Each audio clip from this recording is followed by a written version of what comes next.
உணவே மருந்துன்னு சொன்னாங்க பெரியவங்க, மருந்தே உணவாகும் காலம் வர போகுதுங்க. நொறுங்க தின்னாக்கா நோயோடி போகுமுங்க, பொருந்த சொன்னாங்க பொறுப்பாக கேட்டுக்கங்க. நீயும் நானும் இங்க 100 வருஷம் வாழணும்னா, நோய் நொடி இல்லாத தேகம் கொண்டு ஆளணும்னா, முன்னோர் சொன்னதையும் முறையா கேட்டுக்கணும்.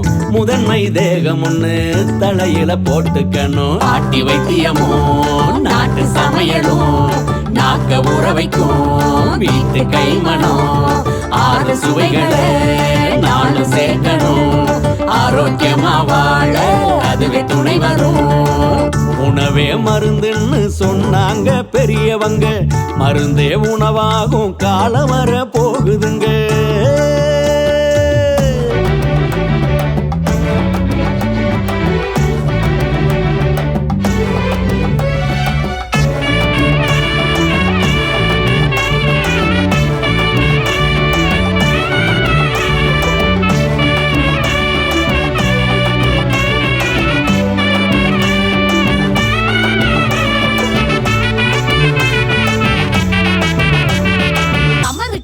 கடுக்கு முட்டாய் கடிச்சு திங்க, கடலை முட்டாய் வாய் மணக்கும், சூட முட்டாய் வலிஞ்சு வரும், தேன் முட்டாய், இழந்த பழம், கொடுக்கா புளி, உப்பு போட்ட ஒட்டு மாங்க, கலாக்காய், கொய்யாக்கா, கட்டி விக்கும் பனங்கிழங்கு, பொட்டு கடலை, பொறி உருண்டை வாங்கி தின்னு பாரு, வாழும் காலம் 100 100.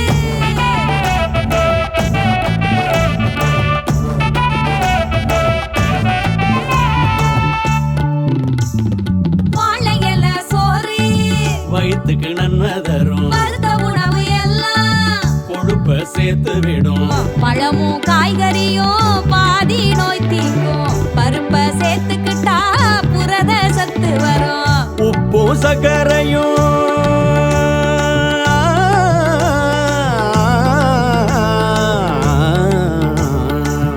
உப்பு சர்க்கரையும் அளவை குறைச்சுக்கணும்.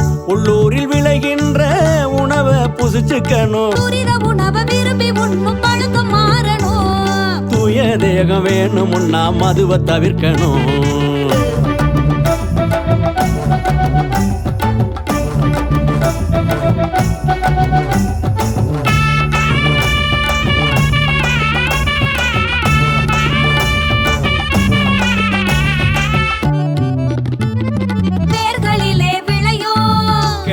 சாப்பிடணும், சத்தும் வேணும், தண்டும் சாப்பிடணும்.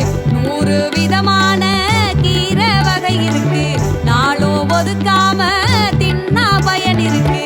வெள்ளை சர்க்கரையே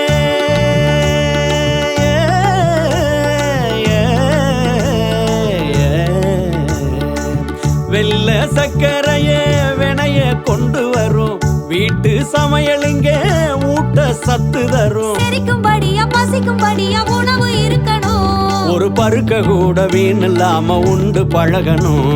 பாட்டி வைத்தியமோ நாட்டு சமையலும், நாக்க ஊற வைக்கும் வீட்டு கைமணம்.